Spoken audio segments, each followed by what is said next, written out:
When it comes to finishing your tracks, your songs, and they've got a great mix, and it comes to that last stage, that mastering stage, do you get a little confuddled in the head, not understanding what people are talking about? What's this magic process? What does it do? Does mastering just equal louder? What is the whole deal with this process called mastering? And why do I have to pay extra for it? If you have these kind of questions in your mind, maybe it's time we had to think on that. Hey everybody, welcome to today's episode. Welcome, and just want to get right into this one. We've got a great episode for you. So much to talk about. Really just want to get into the nitty gritty of the whole mastering process, what it is, why you need it, why it's important, and some tips that we can throw your way that may help. And before we get into that, first thing I want to just say is thank everybody so much for the likes, all the views, the subscribes. Thank you so much. It's made such a huge difference. We're really moving in the right direction. Thank you. If you haven't yet, just take a quick second, hit that subscribe button, give us a like. Those things really help. They're really helping us push forward and get things done, get building this community. Thank you so much.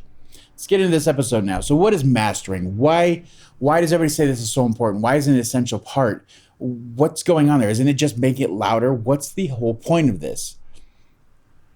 And I really want to touch upon this because a lot of my clients, when I get to talk to them and I'll give them their quotes and I'll just tell them what we're going through and all the process is going on. The second I say mastering, you can either see their face just, glare over and like, I don't care. I don't know what that is. As long as we're getting it done. I don't care about, I'll know it when I hear it, that kind of thing.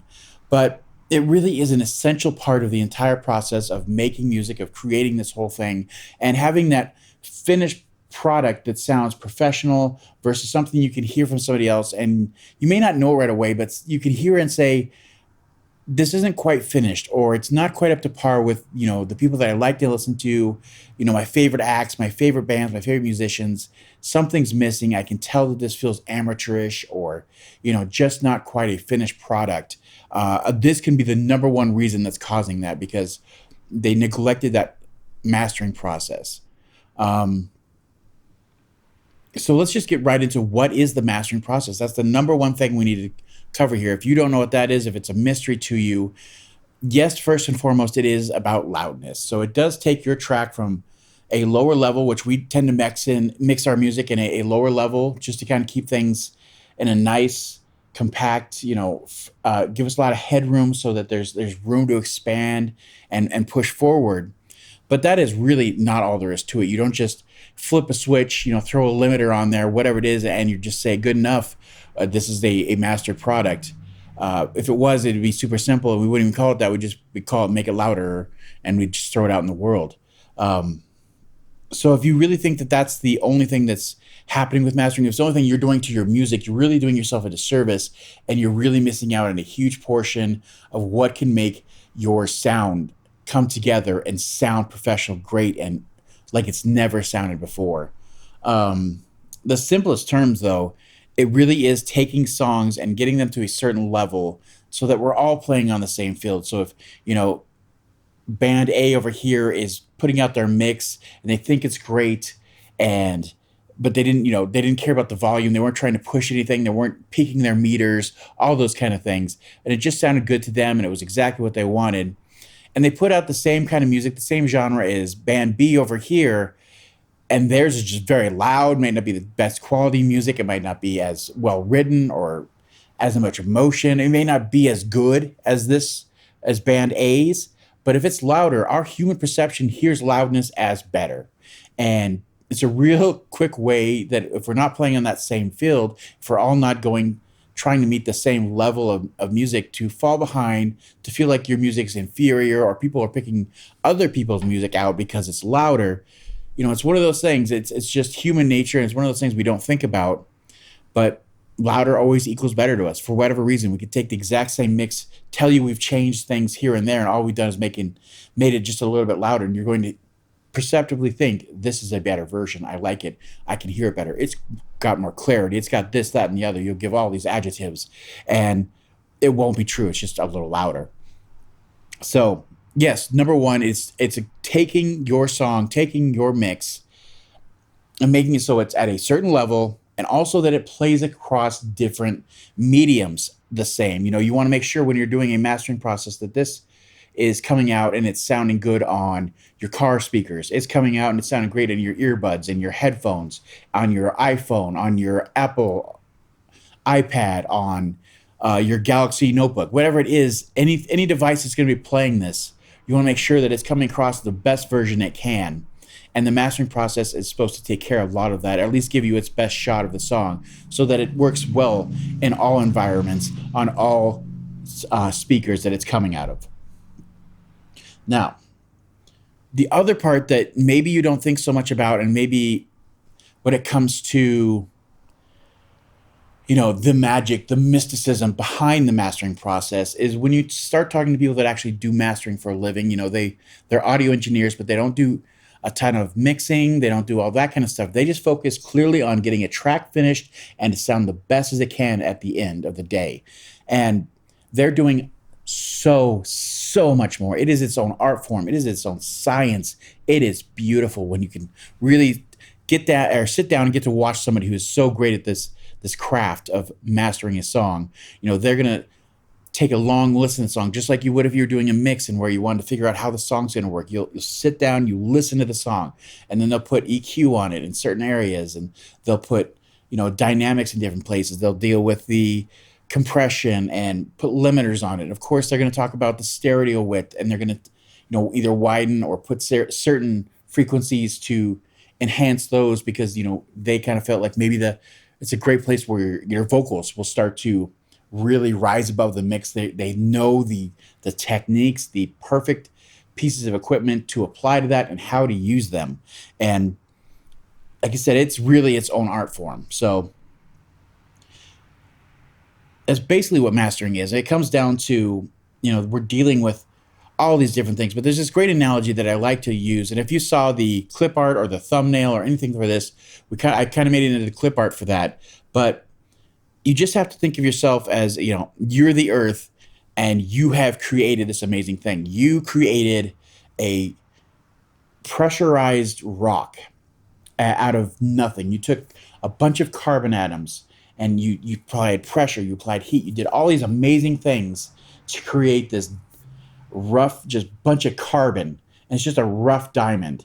And it's amazing, and it's really unique, and it can only happen because you've done all the work.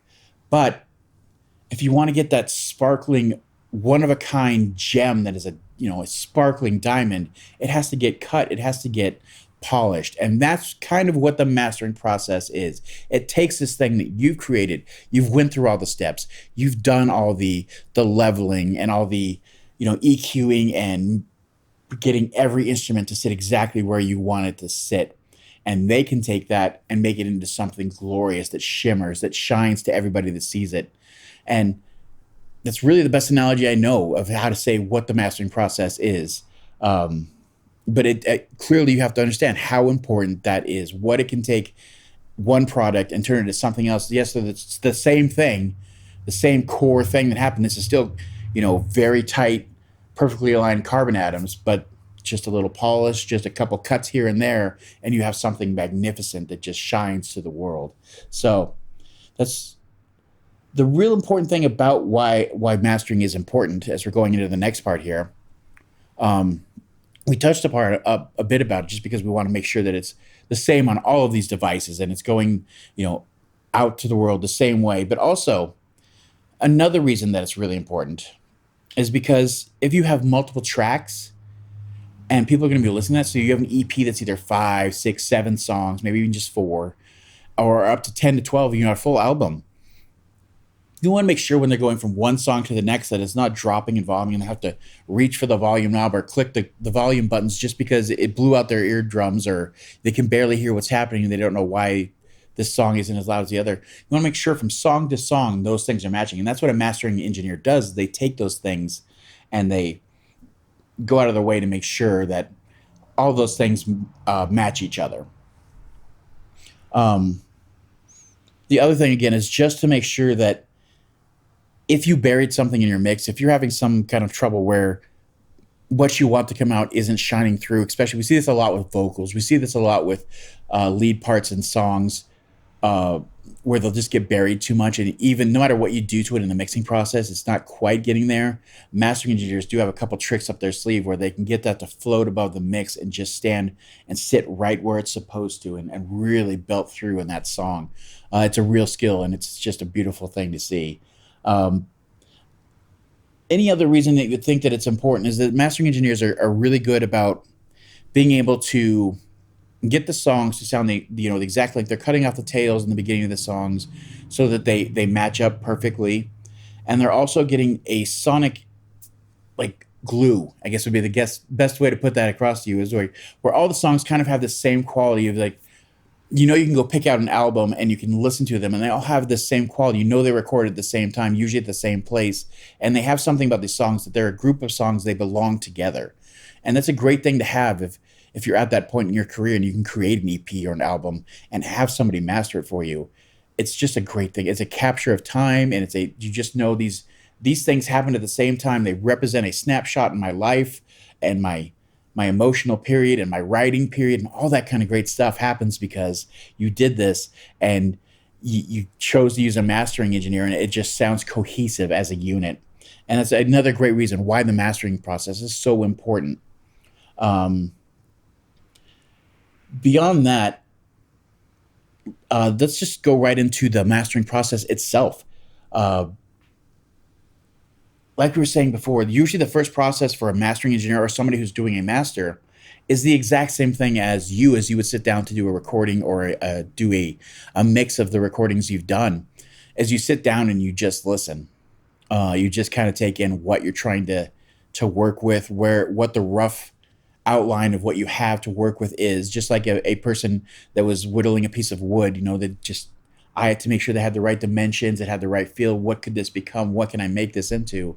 It's kind of that same thing where you will either, mostly start just cutting away little pieces here and there, and just making room for certain things, enhancing things that weren't heard enough, a little more bass in this area, or focusing bass from one side to the other. All those kind of things. It's the beginning of the process.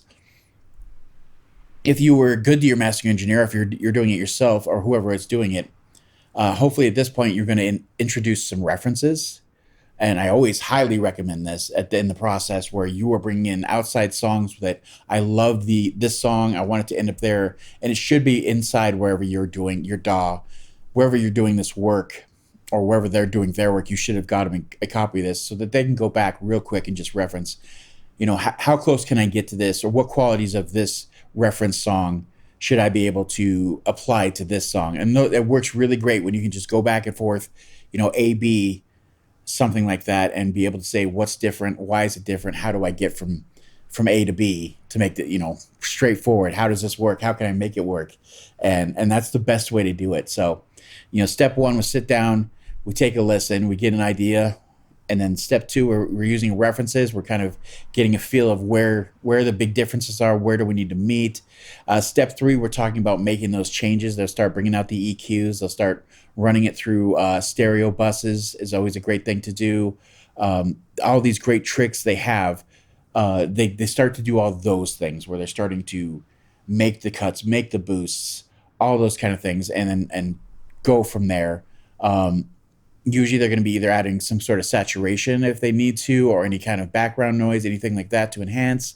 And then they'll start talking about the spectrum, the sound spectrum. Is it, how 3D is it? How wide is your mix? Because I guarantee you, if you've never had a real master and you send it out and you'll listen to yours on your headphones and it sounds good, you're happy with it, and then all of a sudden you get theirs back.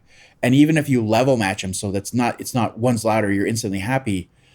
When you start to hear it widened out and there's room for everything, and you can really picture in your mind, like, there's the drum set, here's the keys and the piano, I can hear it, the vocals right in my face, right? It's just amazing how they're able to take that and shape the sound like that. After that, they start talking about just the final process of anything that needs to add that little bit of sparkle. Each mastering engineer I've ever talked to always has their own little tricks they keep up their sleeve to make it their unique in their own. And then right after that, they're going on to the final thing where they're usually got a level meter and they're trying to match those levels to, all the songs need to be at the same level. We used to use DBFS, which was our standard for what we would match the songs to. That would, just decibels, so we knew what the decibels were of the song. But it turns out that wasn't always the best way, and then we moved into something called LUFS, LUFS, and that stands for loudness, loudness units relative to full scale. Fun to say, isn't it? Just rolls right off the tongue.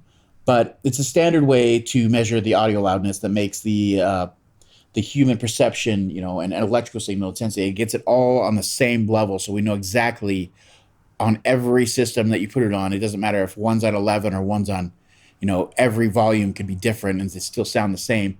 But this way we know when it's going out and it's going to get put onto streaming platform, it's going to be put on a video, when it's going to be used for whatever it is, how you're going to share it with the world, it's going to be at a certain level that we know that it needs to be.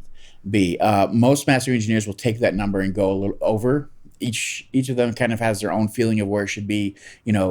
It's measured in loudness. The lower it is, the louder it is. So, and then it's usually like 12. -12 is where they try to keep it. -9, some go that loud.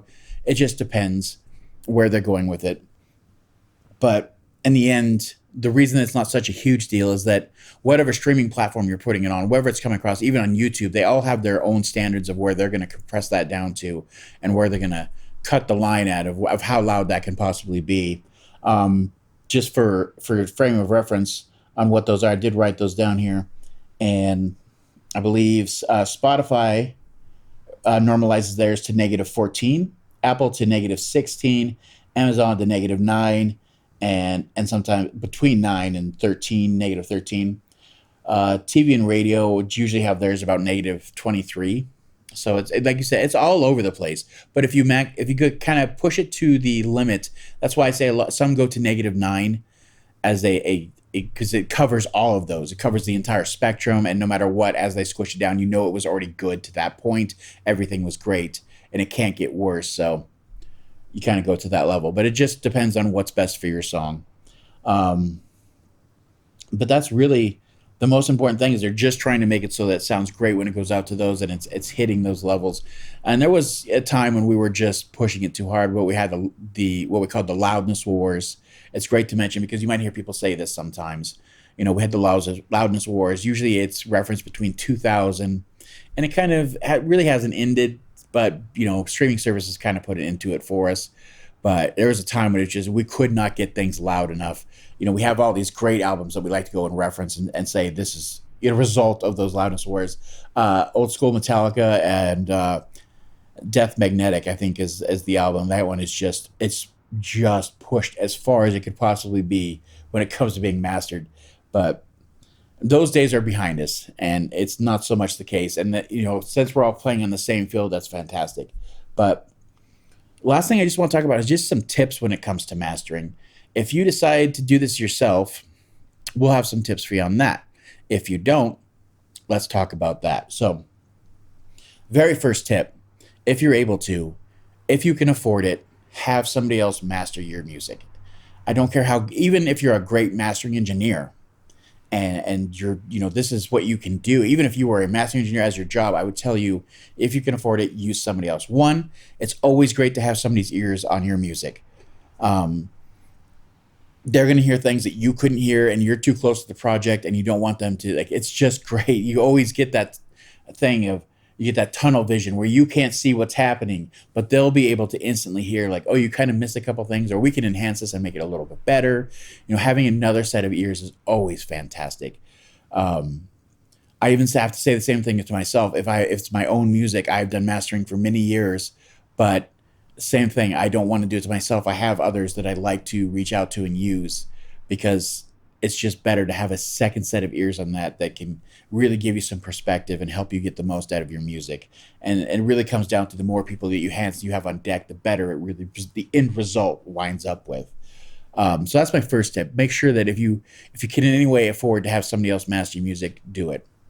A second tip I want to talk about, if you aren't able to do that, just use something simple, just a mastering program out there that can do it for you is a great place to start. I have referenced, I Isotopes, Ozone is a fantastic mastering product. Like, a lot of mastering engineers will tell you, no, that's horrible, but it's better than nothing. If you're not going to do anything, then you just run it through there. You can just press one button. It analyzes your music and it gives you a rough reference of where to start with.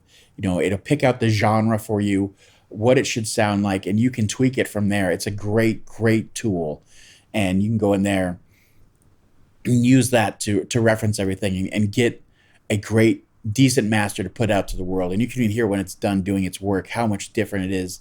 It'll automatically do level matching for you. You hit one button and you're not influenced by this is louder, this is better. It's just going to show you what changes it made and how it affected the song overall. And if that's all you can do, that's a great thing. That's fantastic. That's better than nothing. Better than just throwing a limiter on at the end and calling it good.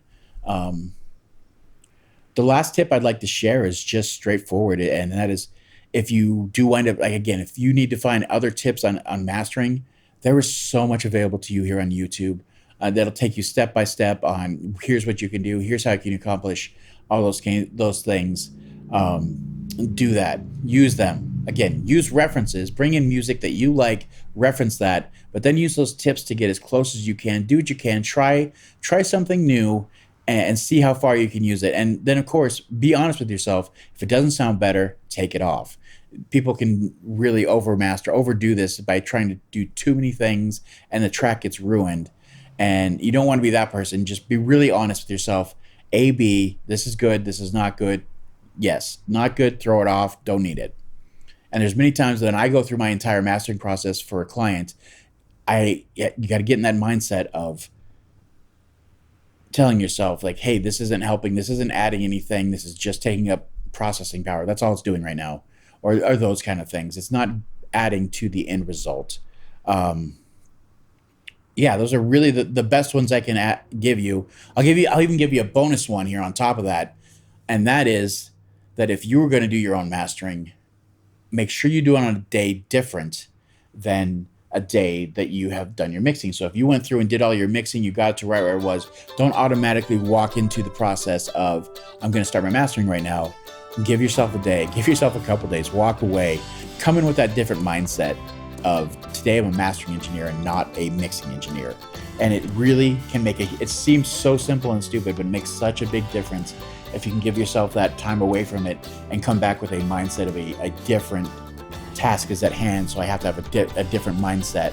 It can make such a huge difference. So give that a shot. That's a great tip I like to share with people. So there you go, free bonus tip.